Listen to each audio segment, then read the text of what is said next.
Champions ట్రోఫీలో భాగంగా జరిగిన మొదటి సెమీఫైనల్లో ఇండియా 4 వికెట్ల తేడాతో గెలిచి ఫైనల్స్లోకి అడుగుపెట్టింది.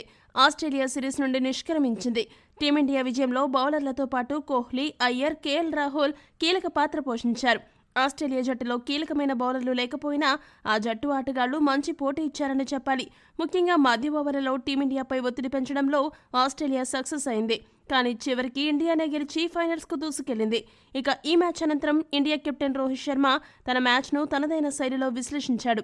రోహిత్ ఏమన్నాడంటే, ఇలాంటి కీలకమైన మ్యాచ్లో చివరి బంతి వరకు గెలుపు ఎవరిదో చెప్పడం కష్టం. ఆస్ట్రేలియా మంచి లక్ష్యాన్ని మాకు నిర్దేశించింది.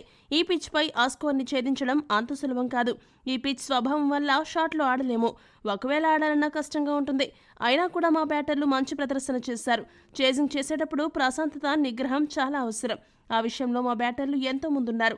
న్యూజిలాండ్తో జరిగిన మ్యాచ్ కంటే ఈ మ్యాచ్లో నేను కొంచెం మెరుగ్గా ఆడాను. 6 బౌలర్లను ఎంపిక చేయడం కూడా మాకు కలిసొచ్చింది. జట్టులో ఎక్కువ మంది ఆల్రౌండర్లు ఉండడం వల్ల మా బ్యాటింగ్ డెప్త్ పెరిగింది. ఇక చేజింగ్ అంటే కోహ్లీ ఎప్పుడూ ముందుంటాడు.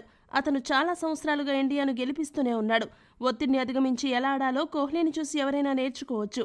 కోహ్లీ, అయ్యర్ భాగస్వామ్యం చాలా కీలకంగా మారింది. వారిద్దరూ అలా ఆడడం వల్ల ఒత్తిడి తగ్గింది. ఇక చివర్లో రాహుల్, హార్దిక్ కూడా బాగా ఆడారు. ఇక ఫైనల్లో ఎవరు వచ్చినా ఆడడానికి సిద్ధం అని రోహిత్ పేర్కొన్నాడు. ఈ వీడియో గనక మీకు నచ్చినట్టయితే లైక్, షేర్, కామెంట్ చేయండి. మరిన్ని స్పోర్ట్స్ అప్డేట్స్ కోసం మా ఛానల్ సబ్స్క్రైబ్ చేసుకోండి.